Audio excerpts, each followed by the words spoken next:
சாதாரண இடம் அல்ல மதீனா. எல்லாரும் ஆசைப்படுகிற சுவனம், அதனுடைய ஒரு பகுதி பூமியில் இருக்கிறது. அது மதீனா தான் முகவரி என்றால் எவ்வளவு பெரிய பூமி. மாபைன பைத்தி ஓ மிம்பரி ரௌதத்து மின் ரியாதில் ஜன்னா. உலகத்திற்கு சொல்லுகிறார்கள், எனது வீட்டிற்கும் எனது மிம்பர் படிக்கும் இடையிலே உள்ள இடம் சுவனப்பூங்கா. சுவனப்பூங்கா. ஒரு சில அறிவிப்புகளில் மாபைன பைத்தி என் வீட்டுக்கும் என்று வருகிறது. புகாரியில் எல்லாம் இந்த வார்த்தை வருகிறது, எனது கபருக்கும் எனது மெம்பருக்கும். வாடுகிற போதே கபரின் இடத்தை சொல்லுகிறார்கள் நாயகம், நாம் கவனிக்க வேண்டும்.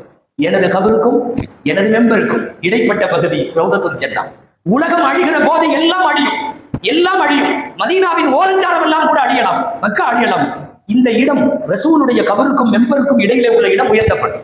அது உலகத்தில் அழியாது, துனியா தான் அழிந்து போகும். அது ஆகிரத்தினுடைய சொர்க்கம். ஆகிரத்தின் சொர்க்கம் அழிவதற்கு வாய்ப்பில்லை. உலகத்திற்கு தானே கியாமத், உலகத்திற்கு தானே சாஅத், உலகத்திற்கு தானே அழிவு. பெருமானார் ஸல்லல்லாஹு அலைஹி வஸல்லத்தினுடைய அந்த இடம் அழியாது.